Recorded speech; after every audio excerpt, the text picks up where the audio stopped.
For the best and latest podcasts available anywhere, go to the podcast app on your cell phone and type in GSMC to access free content-rich podcasts on health and wellness, book reviews, sports, entertainment, relationships, social media, movies, technology, finance, and even weird news. Subscribe and download the GSMC Podcast Network's family of shows, available everywhere podcasts are found.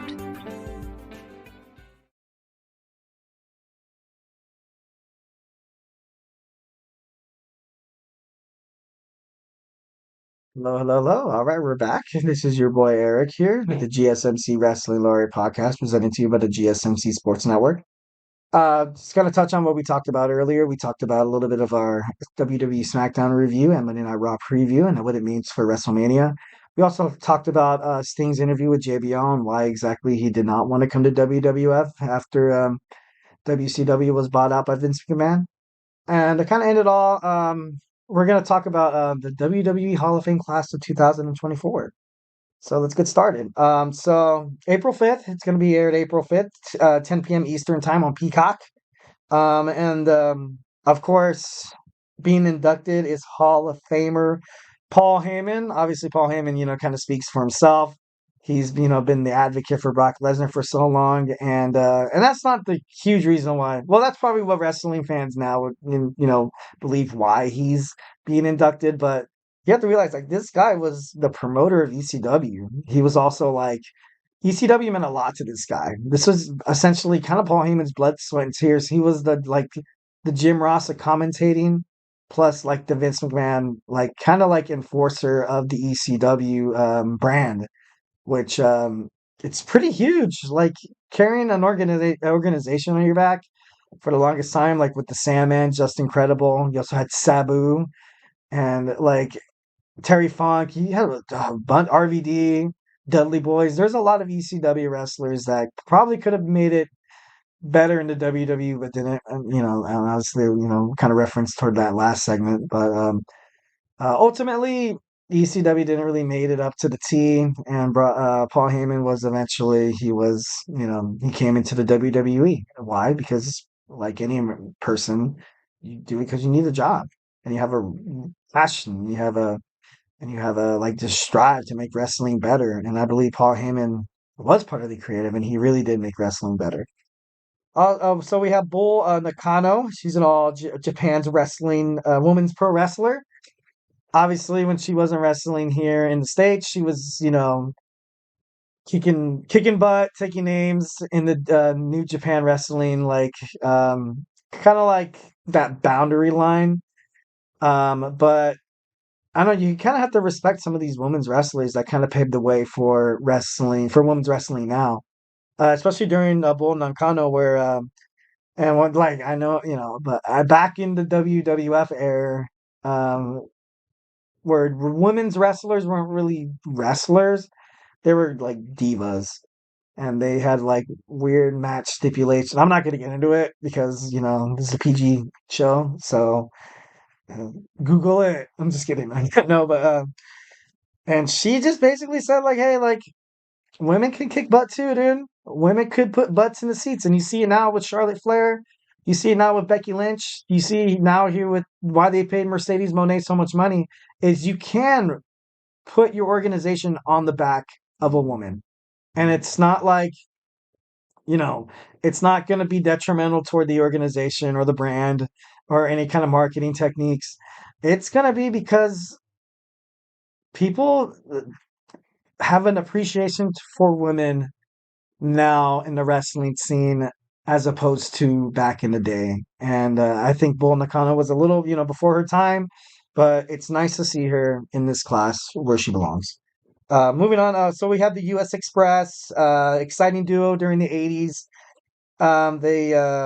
They actually came out to Bruce Springsteen's Born in the USA, and I think he performed it live.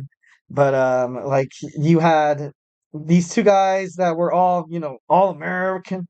You had Barry Windham and you had Mike Rotunda.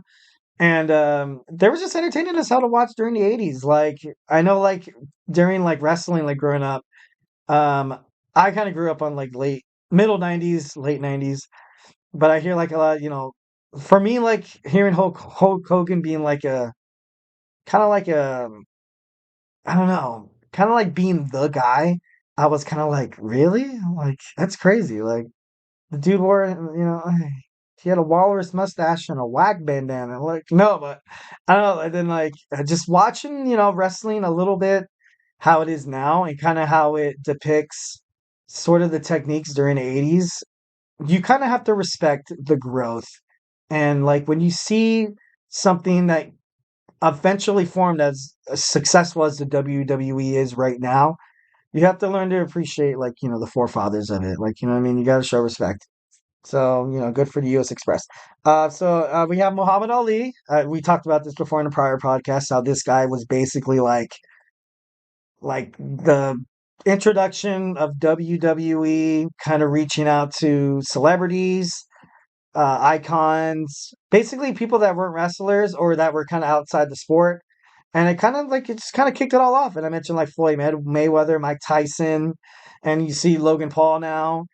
And I don't know, like you kind of see this mixture between this world that we have of professional wrestling, which is choreographed, and then you have the real world kind of meeting all in one, and it's I don't know, it kind of makes for good entertainment, and I respect Muhammad Ali, especially as a civil rights movement as well, where he was absolutely like he didn't really like at the time wrestlers or not even wrestlers like stars that were like part of the minority group didn't really feel like they have a platform to like speak out against like all the like I don't know, this is not a politics podcast. Basically all the stuff that was happening, and then I don't know, he was able to stand up and be like, hey, you're not treating my people like that, like I'm not representing the country, and yada yada, and moving on. um so Thunderbolt Patterson was also kind of, he was a fierce advocate for, the civil rights, and he was also part of, he was just a phenomenal wrestler. A lot of people think that you have to have, just all this gold. You have to have 1,700-day reign to be inducted into the Hall of Fame. But hey, if you produce good matches and you were there every day, and if you're a sports icon, then you could get inducted into the Hall of Fame. Um, the WWE Hall of Fame started in 1993 when Andre the Giant passed. So that was kind of like the first ever inductee when they inducted the Andre the Giant, which was the right thing to do. So that brings up the question. The question that's kind of been asked throughout, social media ever since the idea was kind of hinted at of inducting Bray Wyatt into the WWE Hall of Fame. And just to be honest with you guys, like, and I'm a huge Bray Wyatt fan, and what I recently just said about the Hall of Fame is that you don't necessarily need to have the goals.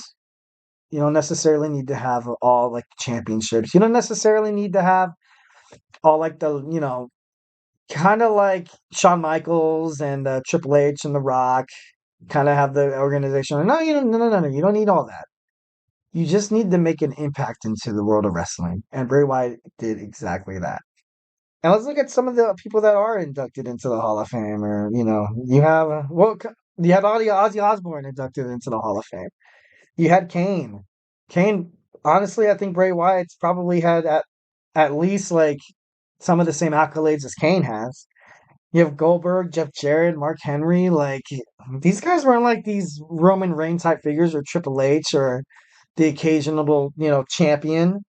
Um, but it's the U.S. Express is getting inducted, and then you have Barry Windham and you have Mike Rotunda, the father of Bray Wyatt and Bo Dallas. And how awesome would it be to induct your son after an untimely death at the young age of 36? I don't know, I think it would be absolutely awesome. And yeah, some of the criticisms say that the induction might be a little too soon since Bray Wyatt passed away. Also, that I guess Paul Heyman is expected to headline the class, and also that WWE is planning to have like an extra special presentation about it. But this guy was a WWE champion. He was Raw and SmackDown tag team champion. He was a Universal champion. And when you think about wrestling during this time, and someone says the name Bray Wyatt, it reminds you, it perks up your ears. You're like, oh, I remember that guy. And isn't that what a Hall of Fame's all about? It's just like when you talk about these guys that are just like part of the sport that made an impact, but not didn't necessarily win a lot of championships or accomplishments. But it's just like just that name. Your name is a virtue. You stand on your own name when you do anything. Like when you pass on from this world, people remember your name, and people, remember just you as a person, just all the impact you made.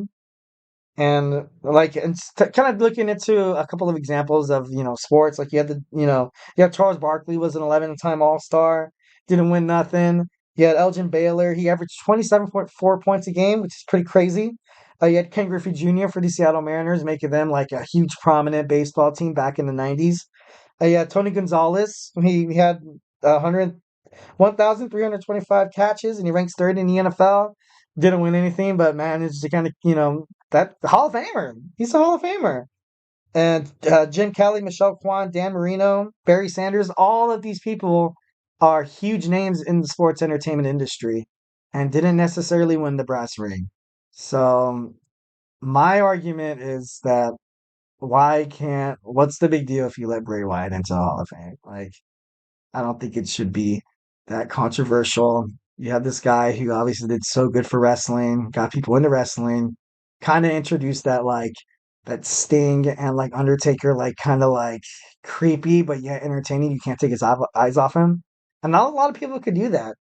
And I don't know. I think kudos to Bray Wyatt, but who knows? I hope during the Hall of Fame class they do a special announcement where he inducts his son, the uncle, and the nephew and all that. Bo Dallas is there. I think that would just be super special. So, all right. Well, thank you for tuning into the GSMC Wrestling Laureate Podcast presented by the GSMC Sports Network. Your support means a lot to us, so please remember to subscribe to the show and leave a positive review. It really does make a difference. We also invite you to follow us on Facebook, Twitter, TikTok, and Instagram for more content and updates.